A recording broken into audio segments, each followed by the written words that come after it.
Bon, j'avais dit que ce n'était pas un abandon, mais juste un tremplin. Voilà, à certains moments, il faut savoir s'arrêter. Il faut savoir se poser des questions, chercher des solutions et puis continuer la marche. Voilà, donc il y a longtemps que je n'avais pas fait de vidéo parce que à un moment, je sentais un vide. Je me sentais déconnectée de Dieu. C'était comme si je parlais d'un Dieu, je priais un Dieu que je ne connaissais pas, que je disais juste son nom comme ça. Je n'arrivais pas à me concentrer dans la prière. J'étais beaucoup distraite, même quand je veux, avec ma volonté. Mais je n'arrivais pas. Et ça me fatiguait beaucoup. Donc j'ai jugé bon d'arrêter tout ça. Parce que ce n'est pas ce qui est vraiment important pour moi. Ce que je fais là, ma relation avec Dieu est plus importante que tout ça. Parce que c'est ce qui est éternel. Donc je me suis dit que je ne peux pas venir dire aux gens de faire ce que moi-même je n'arrive même pas à faire le basique. Je sentais vraiment un vide dans mon cœur. Et ça ne me plaisait pas. Je m'efforçais pour retrouver ce feu. Mais je n'y arrivais pas. Je ne sais pas ce qui s'est passé. Bref, je ne sais pas comment décrire. Mais en tout cas, c'était comme si j'étais déconnectée de Dieu. Et donc, je me suis arrêtée pour pouvoir résoudre ce problème-là. Et un jour, j'étais allée à la prière du vendredi à l'église. Et j'essaie de me concentrer. Et on priait, on priait, on priait. Et à un moment, je ne sais pas si, en tout cas, ça me venait en tête comme ça. Je dis, bon, Saint-Esprit, moi, je ne parle plus de ta part si tu ne me reconnectes pas. Je dis, en même temps, c'était comme si le vide que je ressentais dans mon cœur, c'était comme si on avait déposé quelque chose. J'ai dit, hein? Mais qu'est-ce que c'est? Donc, Saint-Esprit, je parle de ta part alors. Il a fallu que je te menace d'abord pour que tu me reconnectes. Et depuis ce jour, je me suis reconnectée. Je ne te dis pas d'aller menacer Dieu. Hein? Ah, si tu allais menacer Dieu, moi, je ne suis plus là. Ça, c'est entre vous. Ah, problème entre toi et moi, là, Dieu peut gérer. Mais problème entre toi et Dieu, qui va gérer ça? Ah, Dieu, il n'agit pas de la même manière avec tout le monde. Voilà. Donc, c'était pour donner un peu la raison pour laquelle je n'étais plus présente. Parce que moi, je ne sais pas faire semblant. Et j'ai du mal. J'ai l'impression que quelquefois, même c'est un défaut. Nous, là, on est comme les Jean-Baptiste, là. Ce qui nous vient dans la tête, c'est ce qu'on dit. En fait, on dit les choses telles qu'elles sont.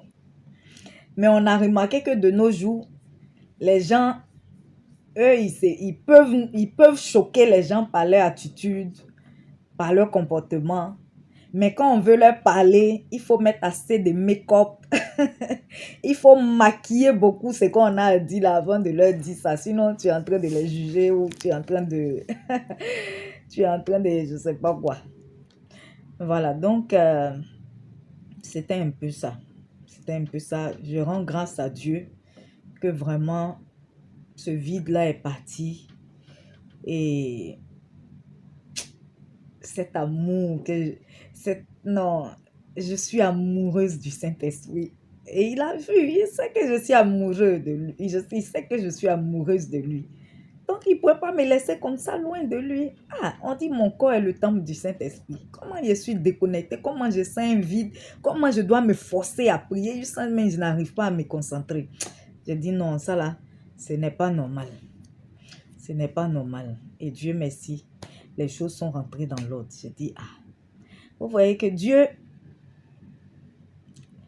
il ne prend pas les gens parfaits pour travailler. Dieu, il te prend avec tes défauts. Quelquefois même, c'est par rapport à tes défauts là même qui te confie une mission. Donc, ce qui est sûr, Dieu nous confie des missions, mais quelquefois aussi en tant qu'hommes, nous pouvons faire des erreurs. Nous-mêmes, nos esprits humains peuvent agir quelquefois, peuvent prendre le dessus. Voilà, les esprits des familles peuvent prendre le dessus par moment. Oui, ah ouais.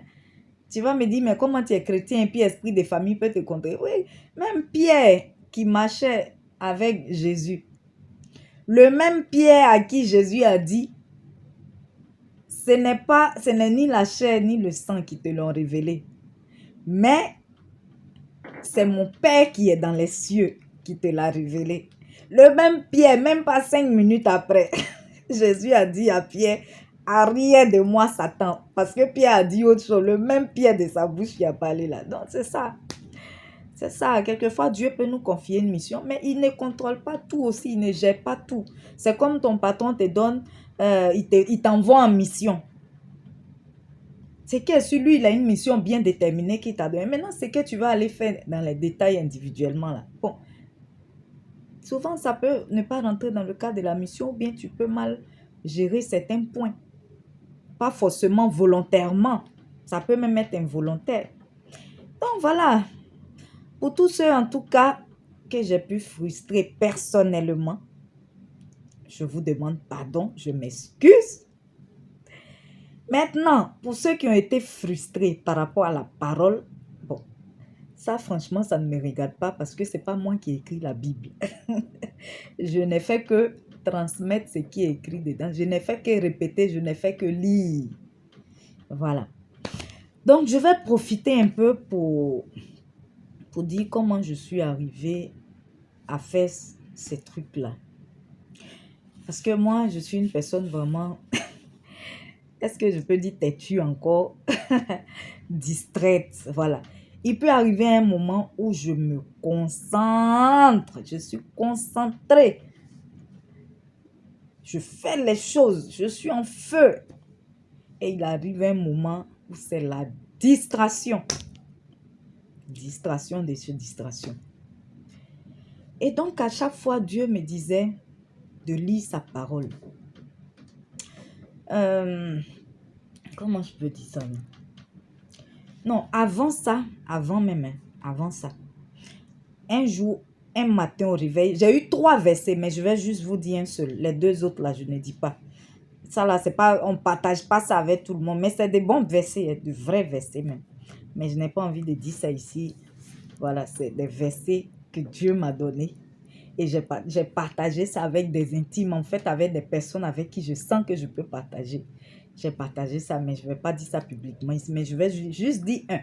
Un jour au réveil, clairement, j'entends Matthieu 4, 4.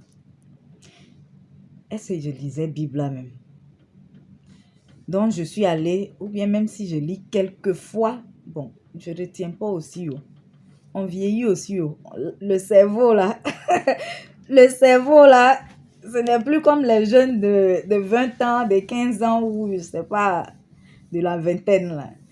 Donc, Matthieu 4, 4, je prends ma Bible. Ça, c'était le 2e verset qu'il m'avait donné. Il m'avait déjà donné un premier verset. Et quand tu vois les 3 versets, ça s'enchaîne. C'est lié en fait. Donc, je m'en vais regarder Matthieu 4, 4. L'homme ne vivra pas seulement de pain, mais de toute parole qui sort de la bouche de Dieu. J'ai dit oui, c'est que moi-même là, c'est que j'avais déjà pris la décision que j'allais lire la Bible, mais c'est la motivation là qui me manquait. Maintenant, tu viens me dire ça encore, ok. Et il y a des fois où même par ma bouche, par ma proche bouche, Dieu me dit, lis ma parole. Mais ce n'était pas des jours successifs. Hein. Voilà, ça peut être un moment, même une année après ou tout. Dieu me dit, lis ma parole, médite ma parole. En temps, j'avais déjà même lu toute la Bible. Hein. Non, pas tout. Attends.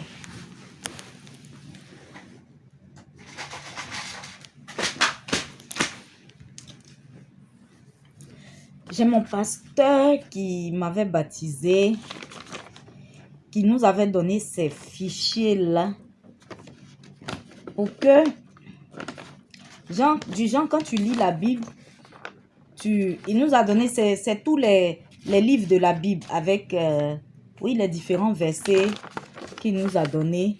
Et quand tu lis, par exemple, un chapitre, tu coches. Donc, quand c'était comme ça me motivait. Donc, je lisais, ça me motivait. Mais Dieu me disait tout le temps, lis ma parole, écoute ma parole, lis ma parole, écoute, médite. Parole même là, je lis quand même quelquefois là. Tu insistes encore pour me dire de lire ta parole, de lire ta parole. Je trouvais que c'était sérieux, trop sérieux même, trop, parce que ça se répétait trop. Dieu parlait par moi-même, ma bouche ici. Moi-même, je ne crois pas. En fait, quand c'est les bonnes choses là, je n'arrive pas à croire. Je me dis, c'est mon imagination, c'est mon esprit qui est en train du genre me parler moi-même. Plein d'autres choses et pas seulement ça. Mais bon, que je ne vais pas partager ici. Je me demande, mais maintenant, quand c'est les mauvais trucs là, maintenant, quand c'est ça, je crois. Je me dis que ça vient directement de Dieu. Mais quand c'est les bonnes choses, je me dis, est-ce que c'est pas moi-même qui suis en train de me dire ce que je veux voir s'accomplir dans ma vie? Ah, on peut exister et puis penser que sa vie là ne peut être que funeste, qu'on n'a pas droit aux bonnes choses. Oh, vraiment. Alors qu'on est un Dieu si grand. Donc voilà, donc ça insistait tellement, la voix insistait tellement que je dis, bon, j'ai réfléchi. J'ai dit, si c'est moi seul là, je sais qu'à un moment, je vais bien lire la Bible. À un moment, je vais lire. Quand je vais quitter au travail même, je vais lire. Mais à un autre moment, là, et puis je vais oublier, je vais laisser ça. Quand je vais venir du travail, je vais faire autre chose. Donc, ce que j'ai trouvé, je vais essayer de partager les méditations sur les réseaux sociaux. Et comme ça, comme je sais que je ne serai pas seule, peut-être il y a d'autres personnes aussi. Même si c'est une seule personne, deux personnes. En tout cas, comme je sais qu'il y aura d'autres personnes avec moi, ça va me motiver à partager ces versets, cette lecture, la méditation avec ces personnes-là, et ça va me motiver. Je ne vais plus m'arrêter. Je ne vais pas, comment je dis même, procrastiner ou voilà. En tout cas, je me suis dit que c'était une source de motivation. Et c'est comme ça que j'ai créé la chaîne YouTube. J'ai commencé même par YouTube. C'est YouTube qui était dans mon cœur, dans ma tête. J'ai commencé par YouTube.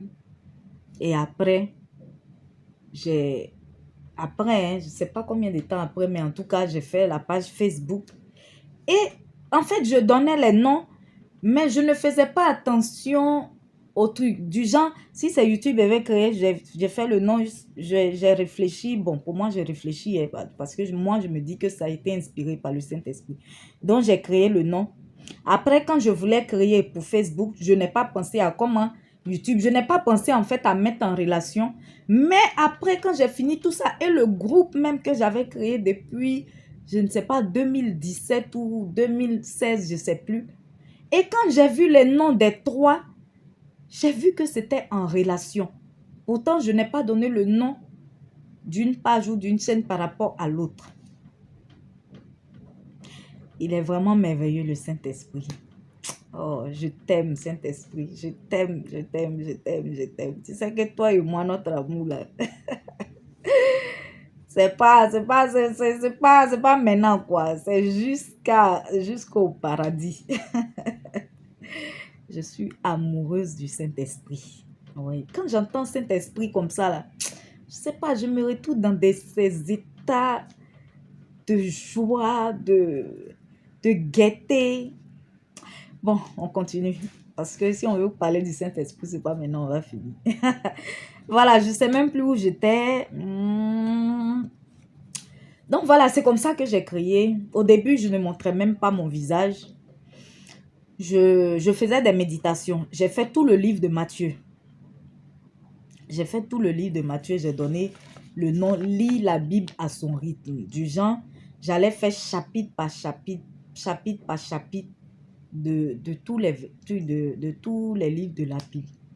Et après, j'ai vu que le nom que j'avais donné, même après les idées qui me sont venues. Par exemple, je prends un sujet que je traite, je mets un verset, ou bien je peux prendre un verset comme ça que je lis et je donne aussi, voilà, ma compréhension. Pour ceux même qui n'aiment pas lire la Bible, en fait, c'est surtout même pour ceux même qui ne sont pas habitués à lire la Bible. Juste un verset, la personne lit aujourd'hui, après elle lit un autre. Tu changes un peu, parce que ce n'est pas facile de lire la Bible, il faut le reconnaître, ce n'est pas facile. Surtout pour les personnes qui ne sont pas encore vraiment converties. Même les gens qui sont convertis, ce n'est pas toujours que tu as envie de lire la Bible. Mais pourtant, c'est des choses que nous devrions faire toujours. De cette même manière qu'on aime manger, il y a des choses dont on ne peut pas se passer. C'est comme ça aussi qu'on devrait aimer la parole de Dieu. L'homme ne vivra pas seulement de pain, mais de toute parole qui sort de la bouche de Dieu. Ça veut dire tous les jours. Comme on appelle Josué, je n'ai pas envie de dire la référence pour ne pas me tromper, où Dieu disait à Josué, médite ce livre nuit et jour. Donc ça veut dire qu'il ne doit même pas avoir un jour où on doit rater de lire la parole de Dieu. Et ce n'est pas la volonté qui manque. Mais c'est pour faire là. C'est ça qui est compliqué quelquefois. Comme qui disait que, en fait, le bien que je veux faire, je n'arrive pas à le faire. Et le mal que je ne veux pas faire, c'est ce que j'arrive à faire. Mais avec la prière, avec la volonté, on va s'en sortir. Voilà, donc c'est comme ça. Comme je le disais au début, je ne montrais pas mon visage. Je ne sentais pas le besoin de montrer mon visage. C'était juste des méditations. Je mettais d'autres photos. Je mettais des trucs. En tout cas, je ne me montrais pas. Et un jour comme ça, je quitte à l'église un dimanche. Et un sujet me vient en tête. Et comme si je devais faire ce sujet-là, je devais le traiter en vidéo. Et c'est comme ça que les vidéos sont parties. C'est comme ça que c'est parti jusqu'à aujourd'hui. Mais comme je le disais, ce n'est pas ça là qui est le plus important pour moi. Ça, c'est juste éphémère. Ce qui est le plus important, c'est ma relation avec Dieu. Et cette relation-là, je ne la sentais pas à un moment. Donc, j'ai dû arrêter. Parce que quelquefois, plusieurs tombent dans ce piège-là. De plus aimer l'œuvre de Dieu que Dieu même. On a plus le temps pour l'œuvre de Dieu. C'est-à-dire, on a plus de temps dans les départements. Tout ce qu'il y a à l'église, en groupe, dans les départements, on est toujours présent. Mais quand on est seul à la maison, on n'a aucune intimité avec Dieu. Ce qui n'est pas normal. Ce n'est pas normal. On ne sera pas jugé en groupe. On ne sera pas jugé par église. On ne sera pas jugé par département. C'est seul à seul que chacun va se retrouver devant le Père, le jour du jugement dernier. Et chacun va répondre de ses actes. On ne va pas répondre en groupe. C'est seul à seul. Donc, mon frère, ma soeur, privilégie ta relation avec Dieu. Quand tu sens qu'il y a un vide, quand tu sens que tu es déconnecté de Dieu, quand tu sens que tu n'arrives plus à prier, tu n'arrives plus à te concentrer dans la prière, quand tu sens que les choses spirituelles ne te disent plus grand-chose, ne te disent plus rien, quand tu n'es plus motivé pour les choses spirituelles, arrête-toi un peu, pose-toi des questions et cherche à résoudre ça parce que ce n'est pas normal.